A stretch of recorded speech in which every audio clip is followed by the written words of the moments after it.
তোমার প্রথম সিনেমা 2010 সালে, মানে 15 বছর হয়ে গেছে, লম্বা একটা সময়। সো সেখানে শাকিব ভাইয়ের বিপরীতে।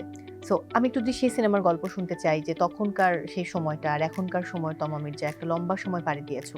আমার যেটা মনে হচ্ছে যে ধরো, এটা আমি সবসময় বলি যে একটা সময় পরে আসলে যে কোনো প্রফেশনে যাওয়া উচিত। সবকিছু একটা সময় থাকে। আমি এখন যতটা পরিপক্ক, আমি এখন যতটা বুঝি, আমি যখন আসছি আমি আমার এসএসসি কমপ্লিট করে আসছি। মেয়েটা নাচে ভালো লেগেছে সবার, বলছে সিনেমায় নিয়ে চলে যাওয়া আসছি। যায়। হ্যাঁ, তখন এত ফেসবুক ছিল না, তখন এত কিছু ছিল না, সো ইন্ডাস্ট্রি সম্পর্কে এত কিছু জানারও অপশন ছিল না।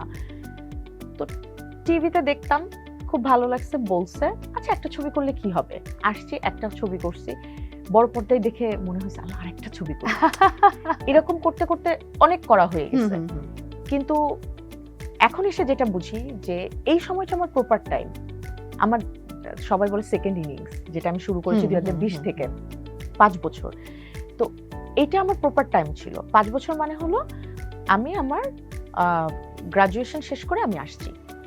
তো এটা আসলে প্রপার টাইম। কেউ যদি আসতে চায়, আমার মনে হয় অ্যাটলিস্ট ইন্টার কমপ্লিট করার পরে ভার্সিটি লাইফেও পড়ালেখাটা 1-2 বছর কন্টিনিউ করে দেন আসা উচিত।